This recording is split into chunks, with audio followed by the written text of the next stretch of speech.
Okay, so you've seen the process of how to pressurize the barrel, but what do you do when you get a leak? And that is something that I've subsequently suffered from.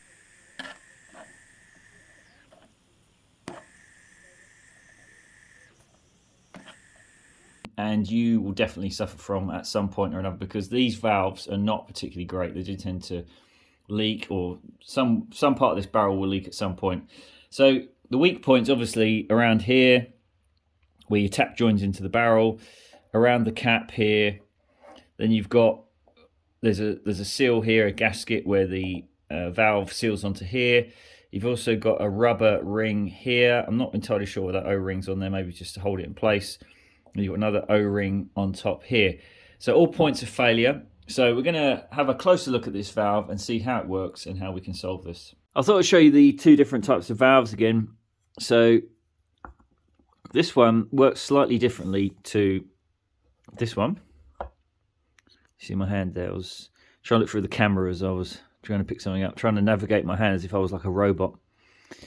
Okay, I think I'm in sync now. Anyway, yeah, we've got two different types of ways this clamps on. So this one on the right, it's got the nut on the inside there, and I mean you could use a socket, but I just wanted to use something that would be easier for you guys to probably have at home. So some water pump pliers, and then it's got some flats on here. You can see that from above. It's not round all the way around, so we're gonna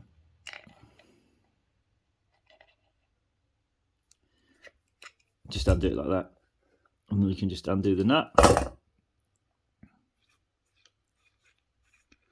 and that will come off like that. That's all that's holding that in place. And you'll see that the gasket is on the top side of the lid, whereas on that one it's the other way around.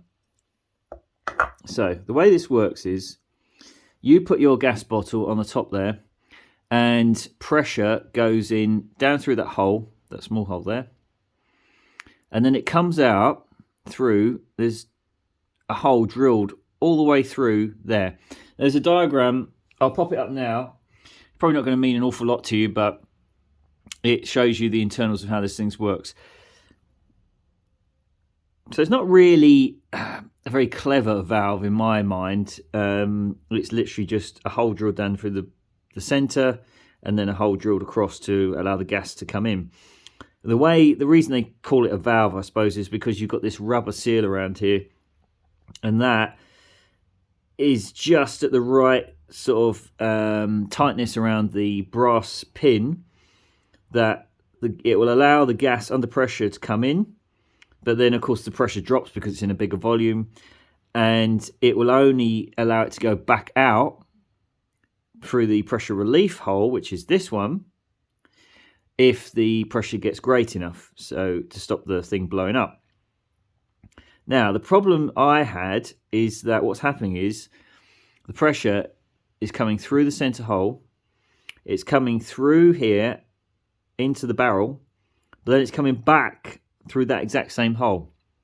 So once I take the bottle off, the pressure inside is able to escape. It gets underneath the lip of this little rubber piece of tube here. Now I'm going to show you one that I've taken off. And they come in all sorts of different colours, so don't worry about that. They're all the same. Black ones, pink ones, purple ones. And if you measure that, it's 4.5mm on the inside diameter and 6.5 on the outside diameter, so a 1mm wall thickness, and the length is 7mm. Now when you have a look online, surprise surprise, they want about £5 just for 5 of these, so £1 a piece for a little piece of, all that is a bit of silicone tubing. And I thought, sod that. So I thought I'd give it a go, little experiment, and I bought some. I couldn't get 4.5 to 6.5 mil tubing, so I got 4 to 6 mil tubing. So this is a 4 mil internal diameter and a 6 mil external diameter, so still 1 mil wall thickness. And so this was my old one, so it was definitely leaking through there. And I tried 3 different, I've got 3 of these now. I went and bought another one. I tried 3 different ones and they all leaked. And it is said that these rubber pieces only last about 2 or 3 brews. Maybe it's because the pressure, whether it's primed or otherwise, stretches the rubber and permanently damages it. I don't know, but I wanted a cheaper solution. So I got this, I cut it to 7mm length, and I popped it on here. Okay, so that should solve that problem, but we're going to test it out. And that will allow the gas in, because it's under quite a lot of pressure when it's in the S30 canister. So obviously that's on there like that. That's pumping quite a lot of pressure through there, able to overcome the tightness of the rubber seal. But then once the pressure drops slightly as it expands inside the barrel, then it can't get back out. So that's the theory anyway.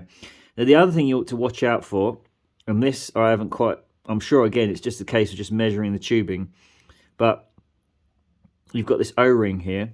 I'll take that off, because all that does, I think, really is just holds. There's actually a rubber band here. Now, I don't want to damage it, but you can see there's a rubber band there, and there's a hole there, one hole, and that hole is connected to that hole. The knee bone is connected to the thigh bone. So what happens is, when it's overpressured, it shouldn't be coming back up through the main port like mine was, which was gas was coming out of the main port, the one that I just put it in. So yours, if it's working right and the pressure gets too much, shouldn't be coming out of that one. It should be coming out of this one and then coming out of here. But again, it shouldn't do that immediately. You know, when you just put your CO2 in, if it's doing that, there's something wrong with it. Again, you can replace this rubber here, this rubber band. And I think what this O-ring does is literally just adds a little bit more pressure over that hole there. So it's very, very simple valve, if you can even call it that. It's literally just one hole straight down through the middle, connected to one hole drilled across in the pin here, and then another hole drilled straight up here and connected at right angles to this hole here. And that is it. That is how the thing operates. I mean, beautifully simple, I suppose, in a way, but it's not particularly reliable. That's the problem. And then, of course, you've got your O-ring here, and that one can perish as well, so you may need to replace that. Now, one point I just want to make about this, you would think that you could, you know, if you want to have a little play around with this, test it, it's not easy. These things cost 10 quid a piece, and that's getting a good price. So you mess around with it, and you know, it's costing you money all the time, especially when you get a leak. It's really, really annoying. So you'd think, well, okay, well, I'll just fit a bicycle pump or something else to the top here, fill the barrel up with water, and just test it like that. The problem is that this thread here is not standard. There's a few forums online. I'll see if I can post the thread in the description or on the video once I've made it. But it's not a standard plumbing thread, and there's nothing available unless you made your own to connect to it. So that is really annoying. So if somebody wants to come up with one of these with a standard plumbing fitting, I don't know why they didn't. And of course, a new barrel, that's the problem. You can't just change the thread. It's still got to fit this thing, which has also got this oddball thread. Really annoying. Again, so yeah, they've got you by the cooners, but I'm just hoping that I can save you a bit of money by using this hose here instead. This one is basically the other one in reverse, so the nut is on the top side, not on the underside like the other one. So again, you just need to grab the nut, secure the nut. Again, it's got the flats on the top, you see there. And we're just going to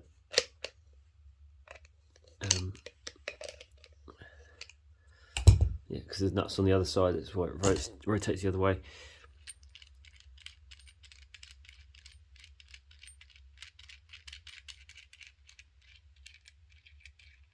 Alright, so once that comes off, you've got this shroud. You see it's got a hole in it. That's to let air out. You see you've got your gasket, that white gasket there on the underside, whereas on the other one, as you saw, it was on the top. It's a bit mangled, this one. You can do one of them, definitely. Okay, so what you've got here is essentially another valve. Works just like the other one, where you've got a piece of rubber over the hole. Same thing here, except this is the pressure relief. So the difference with this one is you've got 2 holes, so it's probably a better valve at relieving pressure, whereas the other one I showed you only had 1 hole. So let's take this band off if we can.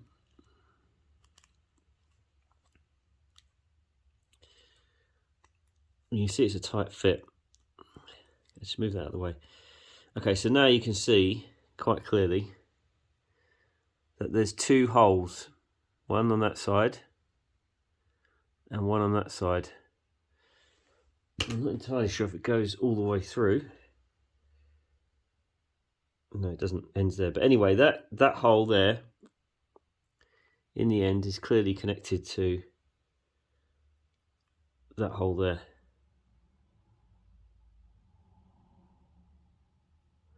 And I can actually see my needle moving up and down inside that hole.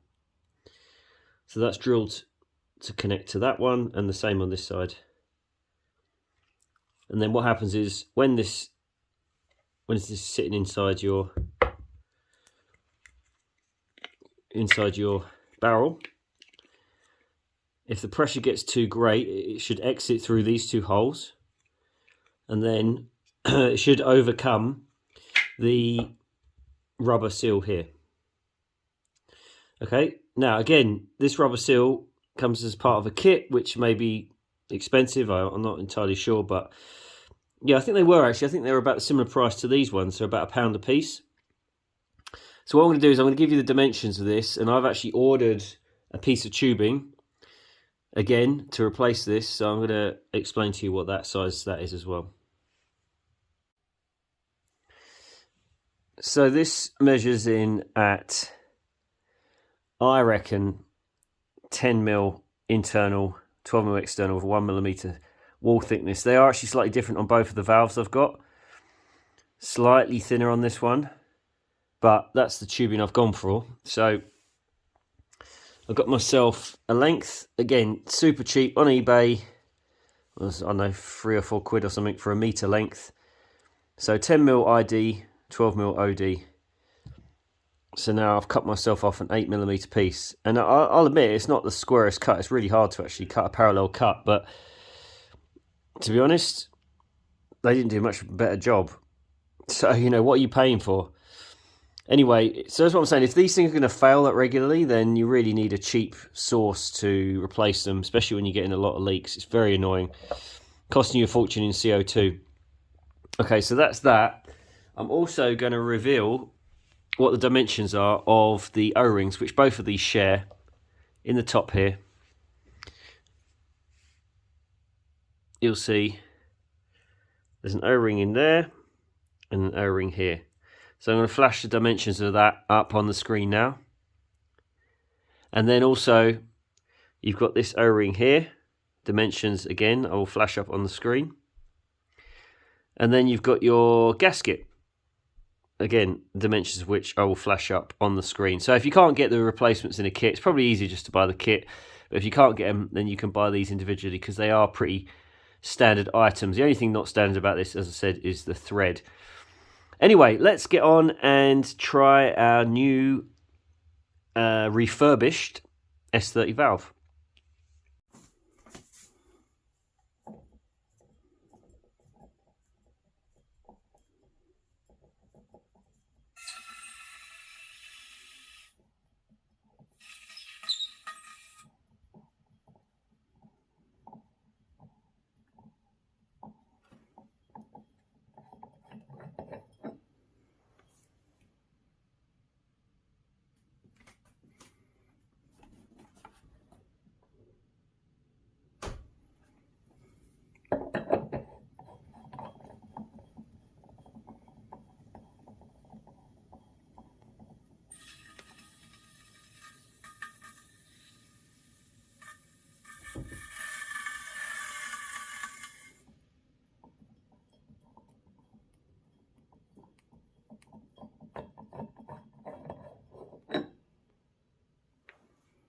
Nailed it. And just to prove that it is carbonated,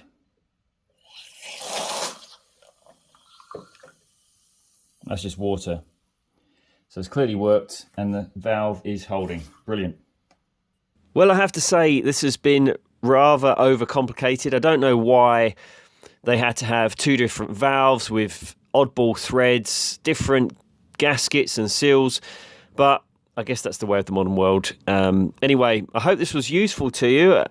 If it has been, then please hit the like button and subscribe to my channel. I'll be making more videos all about brewing, sustainability, permaculture, fixing things, EVs and so on. So we'll see you on the next video. Cheers, bye.